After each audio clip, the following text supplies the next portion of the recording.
This is Ian Cameron for Sportsbook Review with your MLB Early Lines report for the games taking place on Wednesday, August the 31st. Let's start by looking at Seattle, Texas for Wednesday's card. Now, a note for this game is that it is an early start. It's a 2:05 Eastern Time first pitch between the Mariners and Rangers on Wednesday. I think the price is cheap with Seattle here as a road favorite. I've liked what I've seen from King Felix Hernandez as of late. We cashed a winner in a previous video with Felix Hernandez in his last start when he faced the Chicago White Sox last week. Had a great start. 1 run on 8 hits in 7.1 innings, leading the Mariners to victory. Seattle has been winning consistently as of late with Felix Hernandez on the mound. Entering this game, Seattle's 7-1 in Felix Hernandez's last 8 starts. That's definitely a good sign right there. And look at his track record against Texas. This is not an easy Rangers lineup to face, especially in recent years. But King Felix Hernandez,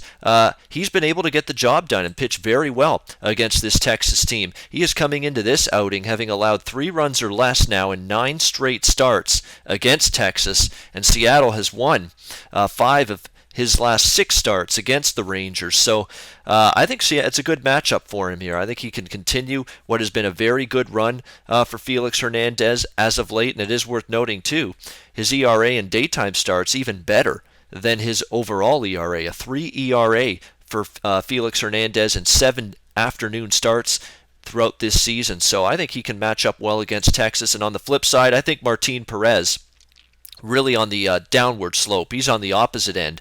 We've got Felix Hernandez trending upward in recent outings. Martin Perez has been trending in the other direction. There's no denying that. His last 2 starts against Tampa Bay and Cleveland, allowing 12 runs on 15 hits and 11.2 innings of those 2 starts combined. Not very good numbers there. Texas losing both of those games. Against Seattle, he's lost 2 of his last 3 start numbers. Numbers not bad for him against the Mariners, but I don't like his current form whatsoever. He's not getting many strikeouts. He only struck out 2 in his last start against the Cleveland Indians. So it's definitely been some struggles as of late for Martin Perez. Walks at times have been a problem as well. Control and command's gotten a little bit wonky for Perez in recent outings. So minus 120 with Seattle on the road here in this game. I think it's a reasonable enough price that I'm going to look at the Mariners side in this game to take down the Rangers on Wednesday afternoon.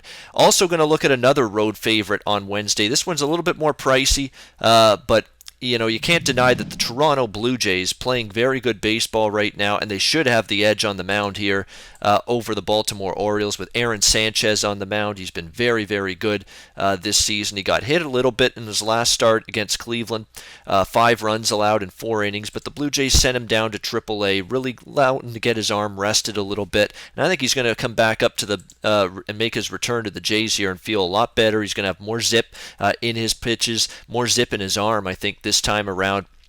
And I think he'll be able to go out there and pitch very well in this start against the Baltimore Orioles.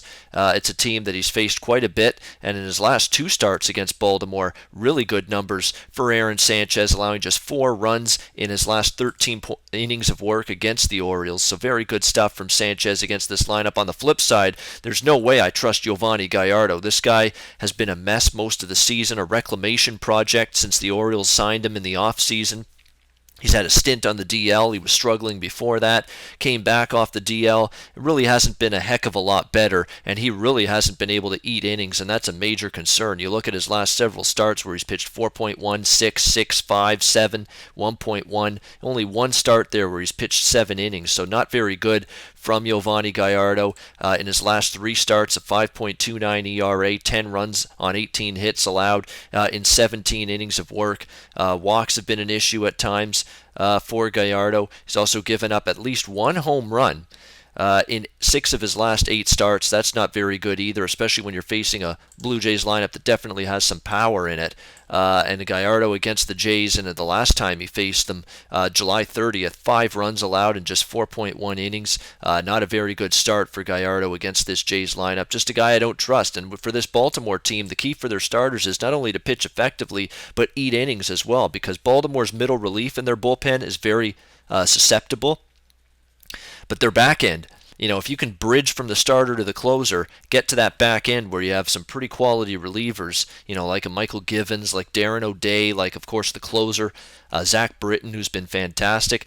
That's when Baltimore's in their best position to win. They're not in as good a position to win when they're forced to have their starter exit the game early because he can't eat up innings, his pitch count gets high, and then that middle relief comes in because they have not performed very well, especially as of late. So I do think there's an edge here for the Jays. It's not a great price considering Baltimore's had a tremendous home record this season at Camden Yards.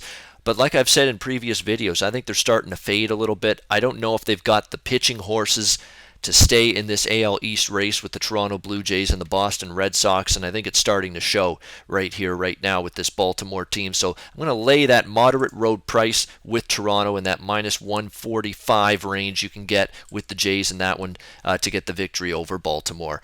All right, that is my look at MLB early lines for the games on Wednesday, August 31st. I'm sports handicapper Ian Cameron for Sportsbook Review. We've got an exciting a week coming up because Wednesday I'll be previewing CFL Week 11, and then Thursday is my first debut edition of Weekly College Football Report. We'll be breaking down Week 1 of the college football season on Thursday.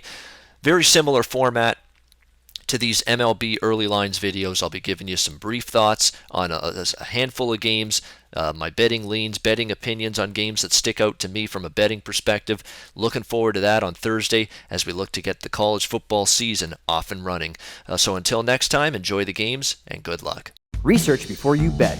Be sure to check out SPR Picks for the best game predictions, breakdowns, and much, much more.